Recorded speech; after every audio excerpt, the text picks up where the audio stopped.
Selamat pagi bosku, jumpa kembali bersama saya Cecilia dari Pilar Mas Investindo Sekuritas. Touch your heart, touch your profit. Nah, seperti biasa kita akan mulai saja market review kita hari ini, Rabu 17 Februari 2021 dengan episode Cek Ombak Kawan. Maka dari itu jangan kemana-mana ya bosku, tetap di channel Pilar Mas Investindo Sekuritas. Touch your heart, touch your profit. Pionir Sekuritas Channel di Indonesia.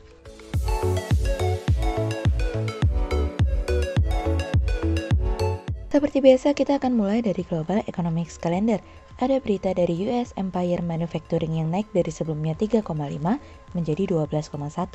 Kemudian ada dari US Total Net TIC Flows yang turun dari sebelumnya 114,7 billion dolar menjadi minus 0,6 billion dolar. Kemudian ada dari Eurozone Employment Quarter over Quarter yang turun dari sebelumnya 1% menjadi 0,3%. Sementara year on year naik dari sebelumnya minus 2,3% menjadi minus 2%. Kemudian kita beralih ke corporate news. Ada berita dari PT Bank Mas Beyond Tbk atau BMAS yang bidik pertumbuhan penyaluran kredit 36% pada 2021 dari kontan.go.id. Kemudian ada dari PT Bank Tabungan Negara Tbk atau BBTN yang laba bersih melesat 665,71%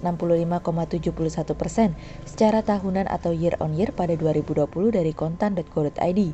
Kemudian ada dari PT Indofarma Tbk atau INAF yang menargetkan kontribusi pendapatan alat kesehatan tahun ini meningkat sekitar 55% dari tahun lalu yang berkisar 48% dari bisnis.com. Kemudian pada perdagangan hari Selasa tanggal 16 Februari 2021, IHSG ditutup menguat sebesar 22 poin atau 0,35% menjadi 6.292. Sektor keuangan, perkebunan, perdagangan, infrastruktur, industri dasar, pertambangan, industri konsumsi bergerak positif dan menjadi kontributor terbesar pada kenaikan IHSG kemarin. Sementara investor asing mencatatkan penjualan bersih sebesar 379 miliar rupiah. Kemudian kita akan masuk ke market review kita hari ini. Cerita hari ini akan kita awali dari Thailand juga bangkit. Perekonomian Thailand berusaha untuk bangkit kembali di tengah situasi dan kondisi akibat tekanan yang diberikan oleh virus corona. Dan memburuknya perekonomian ini membuat Thailand merasakan yang terburuk sejak krisis keuangan Asia tahun 1998 lalu. Berdasarkan data perekonomian yang rilis kemarin keluar, pada akhirnya tingkat pertumbuhan ekonomi kuartal 4 2020 lalu mengalami penurunan, namun lebih baik dari konsensus yang diperkirakan. Data pertumbuhan kuartal 4 2020 mengalami penurunan dari sebelumnya 6,2% menjadi 1,3%. Dan pada akhirnya, seperti yang kita ketahui bersama bahwa tingkat pertumbuhan ekonomi Thailand pun mengalami penurunan dari sebelumnya 2,3% menjadi minus 6,1%. Meskipun tingkat pertumbuhan ekonomi ini lebih baik dari yang diproyeksikan sebelumnya yang berada di minus 6,4%. Perekonomian Thailand tampaknya memang mengalami fase yang sangat sulit tahun 2020 lalu, karena perekonomian mereka ditopang oleh industri pariwisata, sedangkan seperti yang kita ketahui pembatasan negara menjadi salah satu tekanan terbesar terhadap industri pariwisata Thailand. Tidak hanya itu saja, politik yang terjadi di Thailand juga bagaikan sebuah drama yang tidak kunjung usai. Konsil Sekretari Jenderal Danucha Pichayanan mengatakan bahwa tahun ini pemerintah akan berusaha untuk menarik lebih banyak investor asing. Namun, situasi dan kondisi politik harus mendukung untuk mendorong kepercayaan para investor. Saat ini prioritas pemerintah adalah mengatasi dan mengendalikan COVID-19 dan menyediakan vaksin untuk masyarakat Thailand sehingga dapat menyebabkan kekebalan kelompok. Pemerintah terus melakukan stimulus mulai dari insentif pajak, paket stimulus senilai 1,7 miliar dolar pada kuartal 4 2020 lalu, dan pemberian bantuan langsung tunai pada kuartal 1 2021 senilai 7 miliar dolar. Pemulihan diharapkan akan terjadi di Thailand tahun ini. Sejauh ini tingkat suku bunga Bank Sentral Thailand diperkirakan tidak akan berubah, namun kami melihat bahwa kebijakan non-moneter juga dibutuhkan saat ini. Dewan Thailand telah menurunkan proyeksi pertumbuhan ekonomi di tahun 2021 ini dan sebelumnya 3,5% hingga 4,5% menjadi 2,5% hingga 3,5%.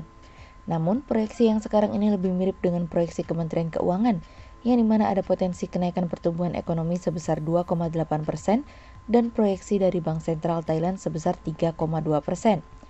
Bank Sentral Thailand sejauh ini belum mengubah tingkat suku bunganya setelah 6 kali pertemuan berturut-turut, yang itu artinya saat ini dukungan fiskal masih akan ditunggu. Tapi masalahnya nih bosku, ruang bagi Thailand untuk melakukan dukungan fiskal pun semakin sempit karena utang publik mulai mendekati batas maksimum. Sedangkan bantuan langsung tunai pun akan berakhir pada kuartal 1 2021 dan tidak mungkin kan pemerintah Thailand akan berdiam diri saja tanpa melakukan apa-apa.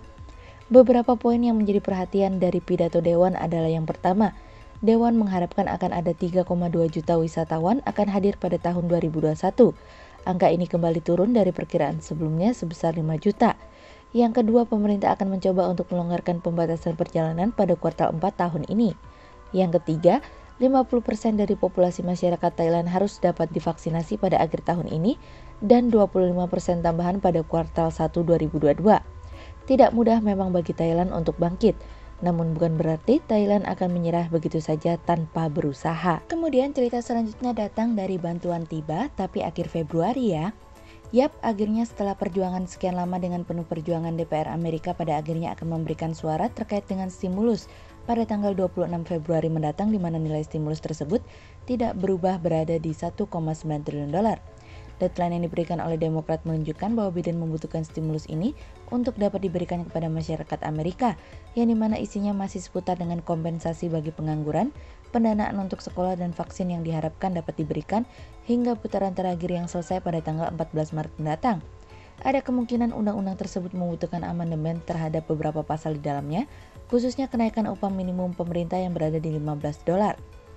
Nah, masalahnya nih bosku, setiap kali ada penolakan yang dilakukan di Senat, maka rancangan undang-undang tersebut harus dikembalikan lagi kepada DPR untuk dilakukan pemungutan suara. Dan hal ini terjadi berkali-kali sampai pada akhirnya Senat tidak ada komplain lagi terkait dengan isi di dalam undang-undang tersebut. Biden juga meminta dukungan dari beberapa gubernur dan wali kota serta CIO, beberapa perusahaan besar seperti JP Morgan dan Walmart untuk mendorong rencana stimulusnya dapat berhasil disetujui. Sebelumnya, 10 anggota Parlemen Republik mengatakan bahwa mereka telah mengajukan proposal senilai 618 miliar dolar, yang dimana proposal tersebut difokuskan terhadap pendanaan sekolah dan vaksin.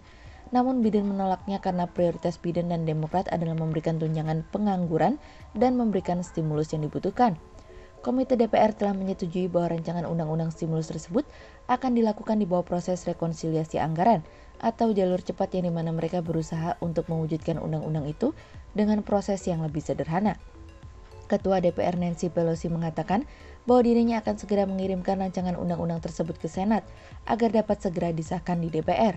Schumer sedang mencari cara untuk mempercepat proses setelah RUU itu sampai di tangannya, agar dapat dimasukkan untuk melewati persetujuan Komite Keuangan Senat untuk bagian akhir dari rancangan undang-undang tersebut sebelum resmi menjadi undang-undang. Saat ini mereka tengah berpacu dengan waktu juga, karena tunjangan pengangguran akan berakhir pada tanggal 14 Maret mendatang. Di tengah hampir berakhirnya rancangan undang-undang yang akan segera diresmikan, harapannya sih gitu ya bosku, Biden mulai berpikir lebih jauh. Biden mulai memikirkan terkait dengan stimulus infrastruktur dan lapangan pekerjaan.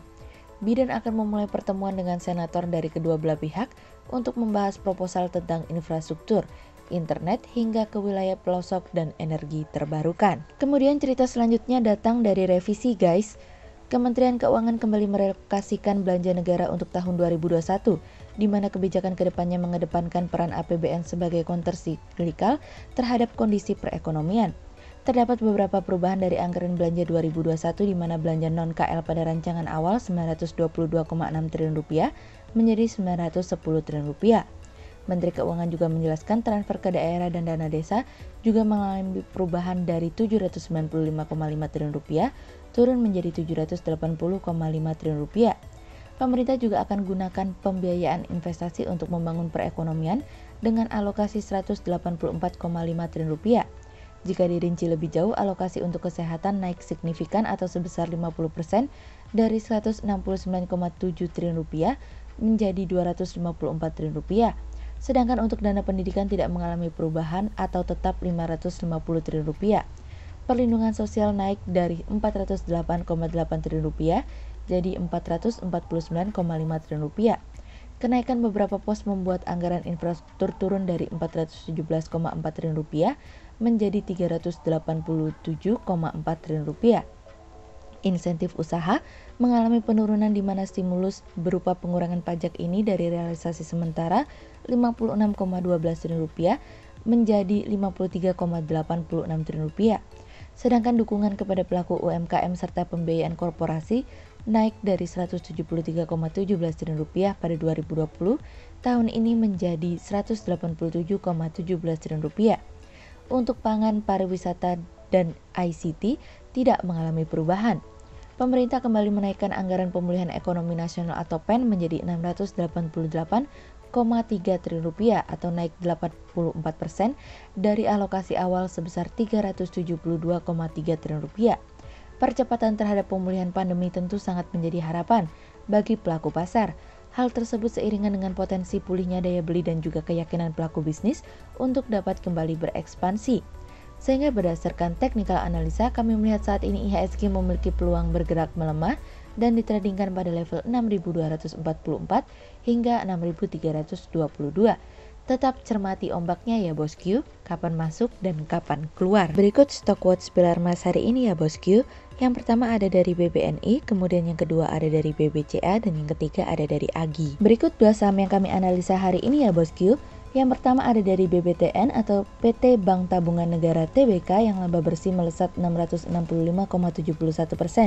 secara tahunan pada 2020.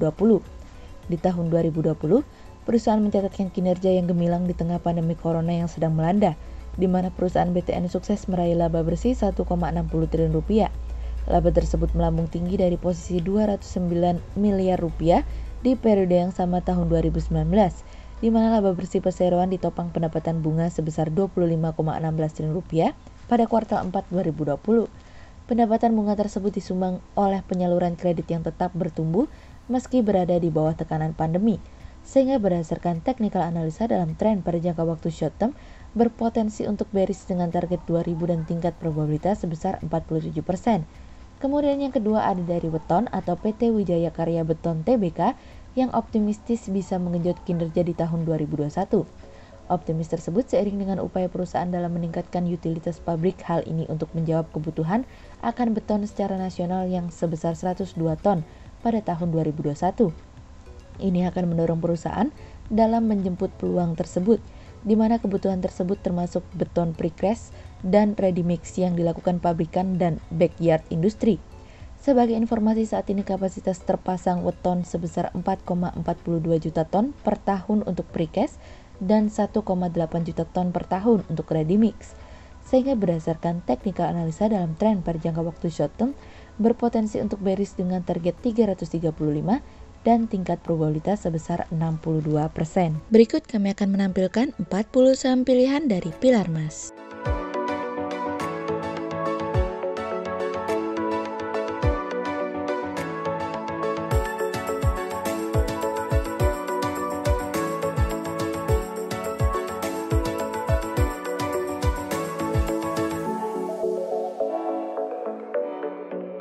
Sekian untuk review market kita kali ini ya bosku. Untuk info lebih lengkapnya, bosku bisa download PDF dengan klik link di bawah video ini, atau bisa juga langsung akses ke website kami di www.pilarmas-investindo.co.id. Dan jangan lupa untuk selalu jaga kesehatan buat para bosku ya. Kita akan bertemu lagi besok pagi untuk market review yang berikutnya. Jadi jangan lupa like, subscribe, dan tonton terus channel Pilar Mas Investindo Sekuritas. Touch your heart, touch your profit. Pionir Sekuritas Channel di Indonesia.